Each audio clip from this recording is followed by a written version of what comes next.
안녕하세요, 청취자분. 오늘 저희 손에는 6월 27일자 국내 주요 기업들에 대한 최신 증권사 분석 보고서들이 있습니다. 네, 여러 기업들이 있네요. 네, 반도체부터 금융, 소비재, 교육까지 정말 다양하죠. 네, 오늘은 SK하이닉스, 미스터홀딩스, 또 B&K 금융지주, ISC, 리노공업, 그리고 디지털대성까지. 이 보고서들을 통해서 각 기업의 뭐랄까 현재 상황과 미래 가능성, 이런 핵심적인 시각들을 좀 빠르게 짚어보는 걸 목표로 하죠. 좋습니다.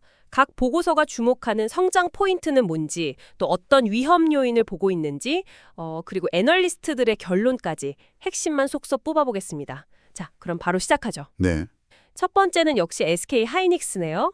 HBM, 그 고대역폭 메모리 시장에서의 강력한 입지가 또 부각됐어요. 네, 그렇죠. 목표 주가도 36만 원으로 꽤 많이 올랐고요. 맞습니다. 핵심은 그 HBM3 이 12단 제품 매출이 이제 본격화되면서 2분기 실적을 이끌 거다. 뭐 이런 전망입니다. 12단 제품이요? 네. 특히 그 새로운 AI 칩셋 GB300향 공급이 늘어난 점을 중요하게 보고 있더라고요. 그렇군요. 네. 이런 흐름이 하반기에도 이어지고 또 내년 HBM 시장 성장에 대한 기대감이 주가에 더 반영될 필요가 있다. 뭐 이렇게 분석하고 있습니다. 근데 경쟁 심화 가능성도 뭐 언급은 됐겠죠. 물론입니다. 당연히 나오죠. 하지만 보고서에서는 HBM 시장 자체가 워낙 빠르게 크고 있고 또 SK하이닉스가 선두주자로서 기술적 우위를 가지고 있어서요. 당분간은 그 입지가 견고할 거다. 이렇게 판단하는 것 같아요. 그렇군요. 자, 그럼 반도체에서 잠시 눈을 돌려서 소비재 쪽 미스토 홀딩스를 보죠.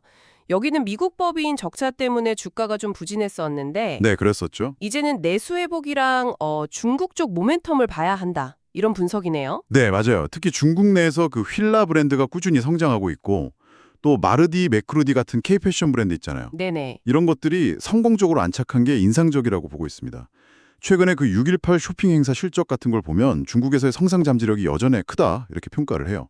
미국 법인 적자는요? 그 부분도 이제 4분기부터는 좀 축소될 걸로 전망하고 있고요. 또 자사주 소각 가능성, 이것도 긍정적인 요인으로 언급합니다. 그래서 목표 주가는 64,000원으로 상향 조정됐네요. 알겠습니다.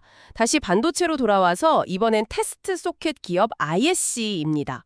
AI 관련 고객사를 확보했는데도 주가는 좀 잠잠했었죠. 네, 상대적으로 좀 약세였어요. 근데 보고서는 AI 가속기 시장 성장의 구조적인 수혜가 확실하다. 이렇게 강조를 하네요. 맞습니다.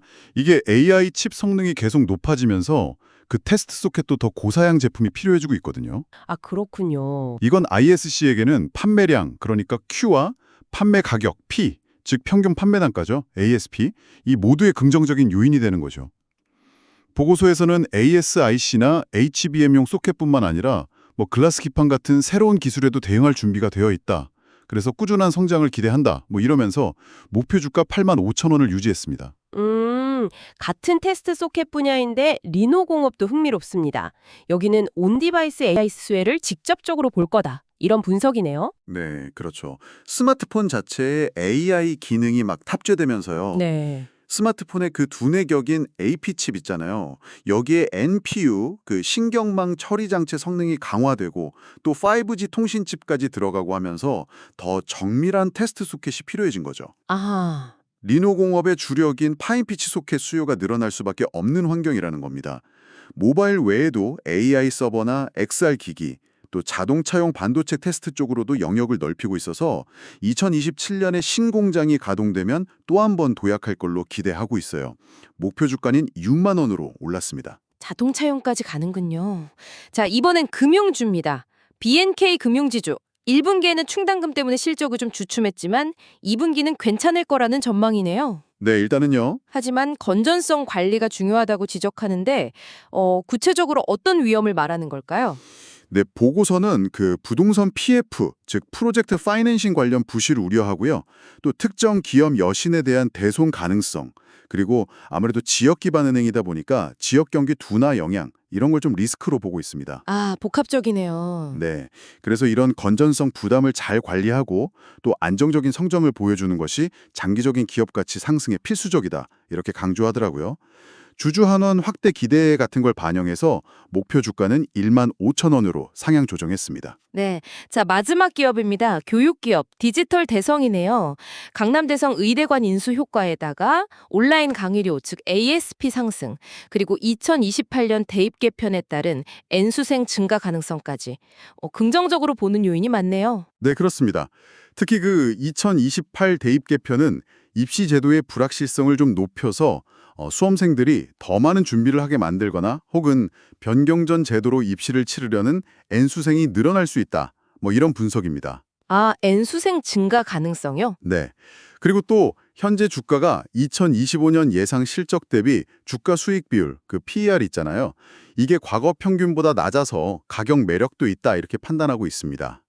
다만 뭐 이 보고서는 투자 의견은 제시하지 않았어요. 난 레이티드입니다. 알겠습니다. 오늘 이렇게 여러 기업 분석을 훑어보니까 역시 AI 반도체 분야의 그 뜨거운 성장세는 여전하고 또 소비재나 금융기업들은 각자 좀 다른 동력과 과제를 안고 있다는 게 명확히 보이네요. 네, 그렇죠. 각 기업이 처한 기회와 또 도전 과제들을 압축적으로 볼 수 있었습니다. 이 정보들이 청취자분의 시장 이해에 좀 도움이 되었으면 좋겠습니다. 네, 오늘 저희가 다룬 내용 외에도 이 보고서들이 제시하는 그 상세한 재무 데이터나 시장 전망치 같은 걸 더 깊게 파고드는 것도 의미가 있을 것 같습니다. 예를 들어서 각 보고서가 제시한 목표 주가의 근거 논리는 얼마나 설득력이 있는가? 네, 좋은 질문이죠. 혹은 ISC와 리노공업처럼 같은 분야지만 서로 다른 강점을 가진 기업들의 장기적인 경쟁 구도는 어떻게 될까? 뭐 이런 질문들을 스스로 던져보는 건 어떨까요? 아주 좋은 접근입니다. 네, 오늘 저희의 심층 분석은 여기까지입니다. 다음에 더 흥미로운 정보로 찾아뵙겠습니다.